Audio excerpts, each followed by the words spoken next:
હાલમાં ગુજરાતના કેટલાક વિસ્તારો એટલે કે ઉત્તર ગુજરાત અને સૌરાષ્ટ્રમાં કડકડતી ઠંડીની શરૂઆત થઈ ચૂકી છે અને લોકોએ સ્વેટર પહેરવાનું પણ શરૂ કરી દીધું છે, પરંતુ હાલમાં મધ્ય ગુજરાતમાં ધીરે ધીરે ઠંડીની શરૂઆત થઈ રહી છે। હવે તે વચ્ચે પ્રશ્ન એ ઉઠી રહ્યો છે કે શું ભર શિયાળે માવઠાની આગાહી છે કે કેમ, એટલે કે માવઠું ભર શિયાળે પડી શકે છે કે કેમ।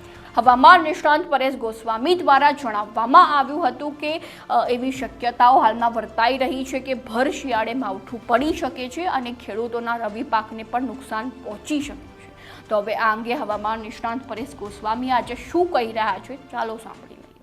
2025ના ચોમાસાની વાત કરીએ એ પહેલા શિયાળુ પાકની વાવેતર એટલા માટે વાત કરવી જરૂરી છે। આપ તમામ મિત્રો જાણો છો કે ઘણા બધા મિત્રો છે એ આ વખતે હજુ પણ વાવેતરમાં બાકી છે। આજે જોવા જઈએ તો 26 નવેમ્બર થઈ ચૂકી છે અને ઘણા બધા વિસ્તાર એવા છે કે હજુ પણ શિયાળુ પાકનું વાવેતર કરી રહ્યા છે અને ઘણા મિત્રોને હજુ પણ શિયાળુ પાકનું વાવેતર કરવા માટે રાહ જોઈ રહ્યા છે। ત્યારે દરેક મિત્રોને જણાવી દો કે હવેનું જે અત્યારનું વાતાવરણ છે એમાં પણ ખાસ કરીને જે આપણે દિવસના ટાઈમે જે આપણે તાપમાન ઊંચું હતું એ તાપમાન પણ હવે નીચું આવી ગયું છે। આપણે શિયાળાની રેગ્યુલર શરૂઆત થઈ ચૂકી છે અને હવે પણ આપણે કોઈ પણ પ્રકારે બિયારણ વાવીએ તો આપણે ખતરો ન હોય, એટલે હવે શિયાળુ પાકનું વાવેતર કરી દેવું જોઈએ, હવે બિલકુલ મોડું ન કરવું જોઈએ। એટલે એની અંદર હું આપને જણાવી દઉં કે 1 ડિસેમ્બર સુધીમાં, એટલે કે હવે 4-5 દિવસની અંદર તમામ પ્રકારનું વાવેતર થઈ જાય તો એ આપણા માટે હિતાવહ રહેશે। એ પછી તમે 1 ડિસેમ્બર પછી પણ લેટ વાવેતર કરો તો એ વાવેતરની અંદર આપણે યોગ્ય હવામાન જે આપણે મળવું જોઈએ, ખાસ કરીને જે ઠંડી ભૂર પવન હોય,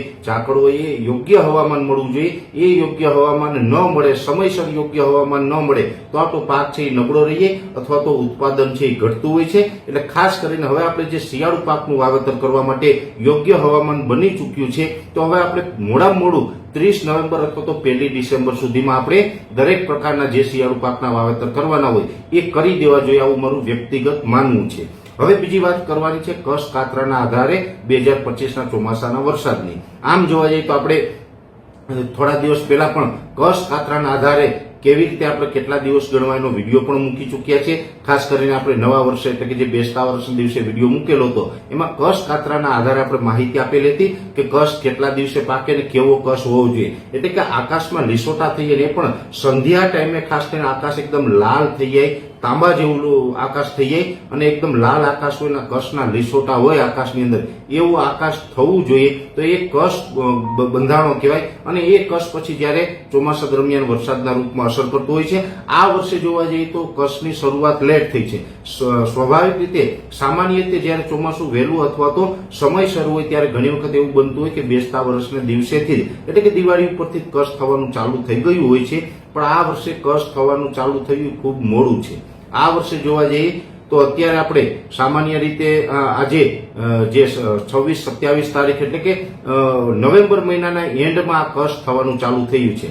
તો ચોક્કસથી છેલ્લા 2-3 દિવસથી જે કચ્છ થવાનું ચાલુ થયું છે એ અત્યારે જોવા જઈએ તો એવું સૂચવી રહ્યું છે કે ચોમાસું છે એ થોડુંક લેટ થશે। લેટ એટલે કે જૂન મહિનાના એન્ડમાં તો ચોમાસાની શરૂઆત ગુજરાતની અંદર થઈ જશે ને મોટા ભાગના વિસ્તારની અંદર શરૂઆત થઈ જાય, પણ જે ચોમાસું લેટ થશે પણ ચોમાસામાં જે શરૂઆત હશે એ ધમાકેદાર શરૂઆત થાય તેવી શક્યતાઓ દેખાઈ રહી છે। એટલે 2025નું વર્ષ છે એ સારું પણ થવાનું છે, ચોમાસાની શરૂઆત છે એ ધમાકેદાર થાય એવા અત્યારે સંકેતો મળી રહ્યા છે। જો કે આ વૈજ્ઞાનિક આધારે નથી, જે આધુનિક ટેકનોલોજી વાળું વિજ્ઞાન છે કે જે અમે સેટેલાઇટના માધ્યમથી અલગ અલગ પેરામીટરોના માધ્યમથી તમારા સુધી માહિતી અમે પહોંચાડતા હોય છે, એ માહિતી છે એટલી લાંબા ગાળાની આપણે ઘણી વખત ન આપી શકતા હોય, પણ જે આપણું દેશી વિજ્ઞાન છે, જે આપણું ખગોળ વિજ્ઞાન છે, કચ્છ કાતરા હોય અથવા તો અખાત્રીતો પવન હોય, ચૈત્રી દનૈયા હોય, હોળીનો પવન હોય, વગેરે વગેરે જે આપણે અનુમાનો લગાડતા હોય છે, એમાં જે આ કચ્છ કાતરાનું અનુમાન છે એના આધારે હું આપને માહિતી આપી રહ્યો છું કે આ મુજબનું ચોમાસું છે એ રહેવાનું છે, ચોમાસું સારું રહેવાનું છે। થોડુંક કદાચ ચોમાસું છે એ 15 જૂને ન આવે, થોડુંક આપણે લેટ આવે, એટલે કે જૂન મહિનાના છેલ્લા અઠવાડિયામાં કદાચ શરૂઆત થાય, પણ શરૂઆત ધમાકેદાર થશે।